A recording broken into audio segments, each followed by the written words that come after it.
Здравейте, приятели! Днес ще ви покажа как приготвям свинска плешка. За целта ще използвам около 2 кг свинско месо, глава лук, чесън, бульон, колкото да покрия месото, сол и черен пипер. Ставям месото в пеничката, доливам бульона.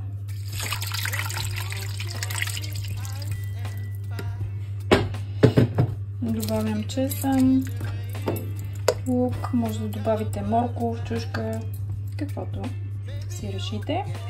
И след това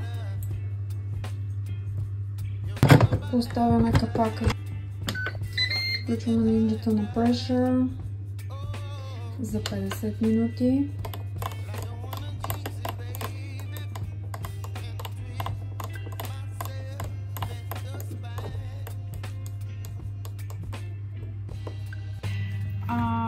Изпуснах парата. Да видим какво се е случило с месото.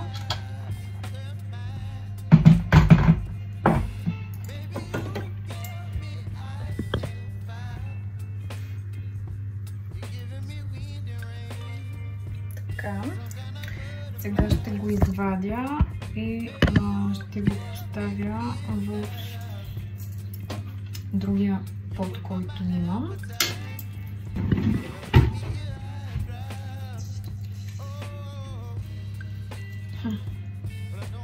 Да видим така.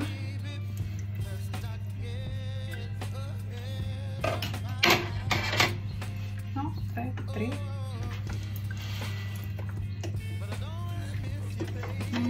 Така.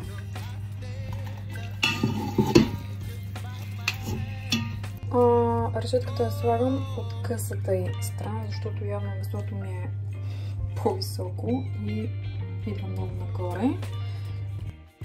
Добавям в момента сол и черен пипер.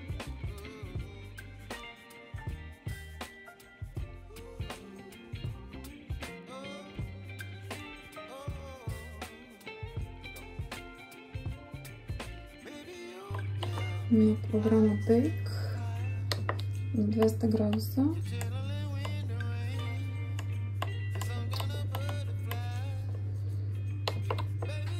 За 20 минути.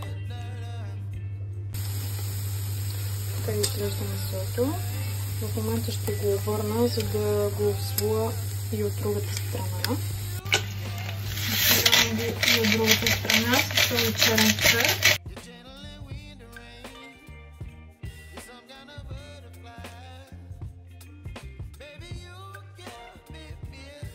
След което го включвам на Air Clips на 210 около 20 минутки.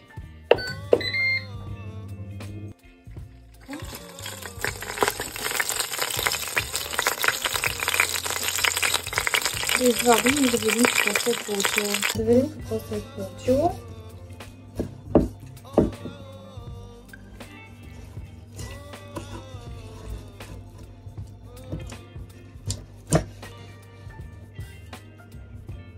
Месото е сочно, добре изпечено, перфектно. Надявам се днешната рецепта да ви е харесала. Бон апетит!